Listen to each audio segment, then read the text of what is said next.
안녕하십니까. 외국인 운전면허 교실에 오신 여러분 환영합니다. 10차시로 진행되는 온라인 운전면허 교실에서는 도로와 관련한 기본 개념들을 살펴보고 또한 학과시험 예상 문제를 풀어보는 시간으로 구성해 보려고 합니다.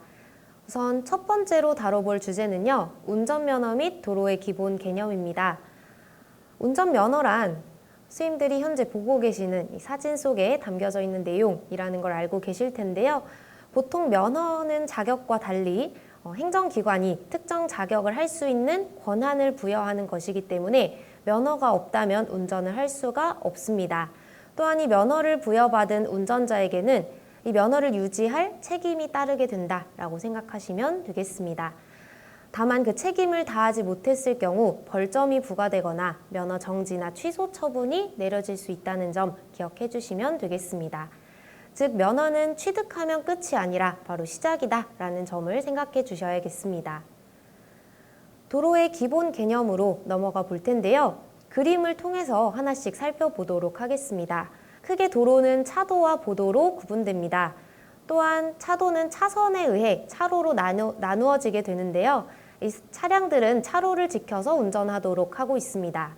또한 차도의 중앙에는 노란색으로 그어진 중앙선이 존재하는데요. 이 중앙선을 기점으로 차량의 통행 방향이 나누어진다라고 생각하시면 되겠습니다. 따라서 중앙선을 넘어가는 경우 통행 방향이 다른 차량과의 충돌 가능성이 존재하기 때문에 절대 넘어가서는 안 되는 선이라는 점 기억하시면 되겠습니다. 또한 차도에 그려진 차선은 실선으로 그어진 경우도 있고 점선으로 그어진 경우도 있는데요. 실선은 차가 넘어갈 수 없는 선을 의미하고 점선은 차로 변경을 위해서 차량이 넘어갈 수 있는 선이라고 생각하시면 되겠습니다. 정지선 같은 경우 말 그대로 차량이 정지해야 함을 의미하는 선입니다. 따라서 정지선에서는 차량이 신호에 맞게 정지를 해야 한다라고 생각하시면 되겠습니다. 도로의 기본 개념 그림을 보시게 되면 화살표와 글자와 같은 그림들이 도로상에 그려져 있는 경우가 있는데요. 바로 노면 표시라고 생각하시면 되겠습니다. 이 노면 표시 역시 도로의 개념들과 정보들을 담고 있기 때문에 꼭 알아두셔야 하는 교통표지라는 점 말씀드립니다. 도로의 기본 개념을 살펴보셨으니 이제 차의 종류에 대해서 살펴볼 시간인데요. 우리가 타고 다니는 차량은 종류에 따라 굉장히 다양하게 분류되어 있습니다. 우선 차는 자동차, 건설기계, 원동기 장치 자전거, 그리고 사람 또는 가축의 힘 혹은 그 밖의 동력으로 운전되는 기타로 구분이 되는데요. 이 중에서도 우리가 가장 많이 운전하게 되는 자동차의 종류를 먼저 살펴보도록 하겠습니다. 자동차는 크게 승용자동차, 승합자동차, 화물자동차, 특수자동차, 이륜자동차, 그리고 일부 건설기계로 분류하고 있습니다. 각각의 자동차들을 좀 구체적으로 살펴볼 텐데요. 승용자동차의 경우 10인 이하를 탑승하도록 적합하게 만들어진 자동차를 의미합니다. 승용자동차보다 더 큰 차량들도 도로에서 마주하시게 될 텐데요. 바로 승합자동차입니다. 11인 이상의 사람을 운송하기 적합하게 만들어진 자동차를 바로 승합자동차라고 부릅니다. 이외에 화물을 싣기 위해서 만들어진 차량도 존재하는데요. 바로 화물자동차입니다. 트럭과 같은 차량들 도로에서 마주하시게 되면 화물자동차에 해당되는구나 라고 생각하시면 되겠습니다. 또한 특수자동차도 존재하는데요. 흔하게 찾아보실 수 있는 차량은 아니겠지만 차량을 견인하거나 혹은 군안 작업에 사용되도록 특수한 용도로 만들어진 자동차를 바로 특수자동차라고 부릅니다. 이륜자동차의 경우 말 그대로 두 개의 바퀴가 달려있는 차량이라고 생각하시면 되고요. 1인과 2인을 운송하기 적합하게 만들어진 차량을 바로 이륜자동차라고 부릅니다. 다음으로는 원동기 장치 자전거에 대한 설명인데요.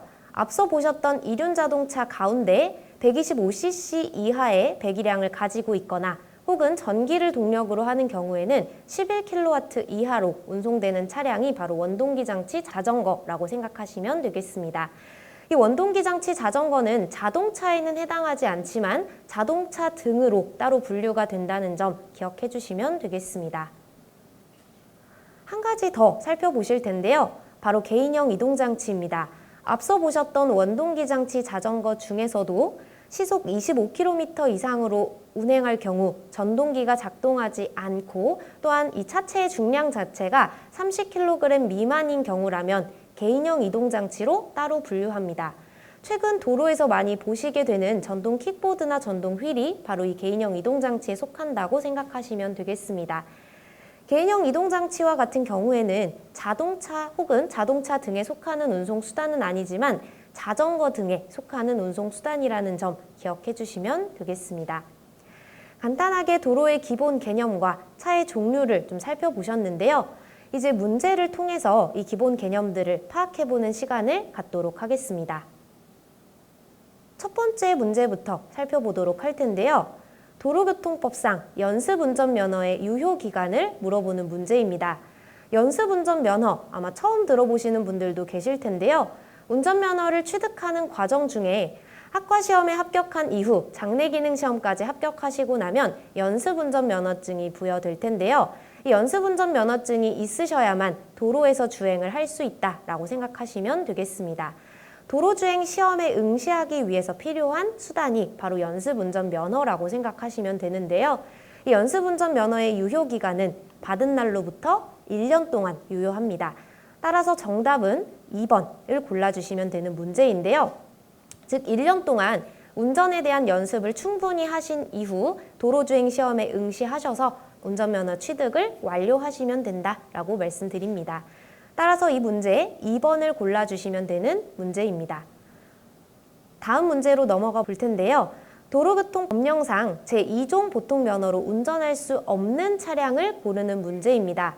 우선 보기를 살펴보시기 이전에 제2종 보통면허로 운전할 수 있는 차량의 종류가 어떤 건지 살펴보시면 좋을 텐데요.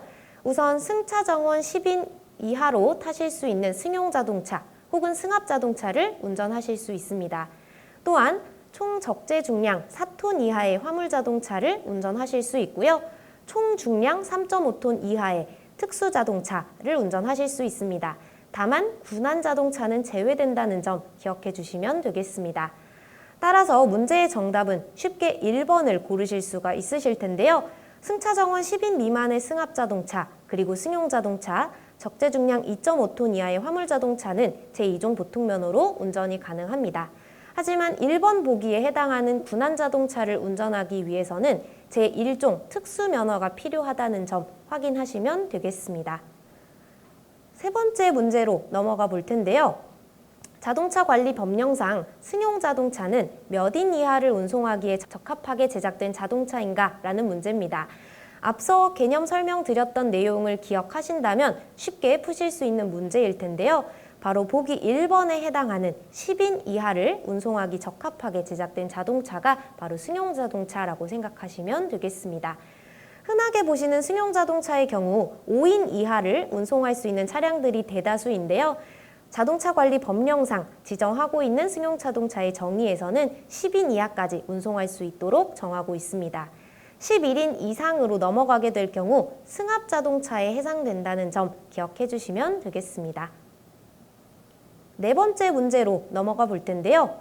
다음 중 도로교통법상 자동차가 아닌 것을 고르는 문제입니다. 보기를 살펴보시게 되면 우리가 개념 설명을 드릴 때 살펴봤던 내용에서 쉽게 찾아볼 수 있는 내용들인데요. 우선 보기 1번 승용자동차, 당연히 자동차에 해당됩니다. 보기 2번 원동기장치 자전거, 우선 보기만 보더라도 2번이 답이겠구나 라는 생각하시는 분들 많으실 텐데요. 원동기장치 자전거 같은 경우 자동차에는 해당되지 않지만 자동차 등에 속하는 운송수단이라는 점을 우리가 함께 배워봤습니다. 따라서 2번을 골라주신다면 정답이 되는 문제라고 말씀드립니다. 3번 특수자동차 같은 경우 저희가 개념 설명으로 살펴봤던 부분이기 때문에 기억하시는 분들 계실 거고요. 마지막 4번 보기인 승합자동차 역시 자동차에 해당되는 운송수단이라는 것 쉽게 확인하실 수 있으실 겁니다. 따라서 2번을 골라주시면 정답 처리가 되는 문제, 4번 문제까지 풀어봤습니다. 마지막 5번 문제 풀어볼 텐데요. 원동기 장치 자전거 중 개인형 이동장치의 정의에 대한 설명으로 바르지 않은 것을 고르는 문제입니다.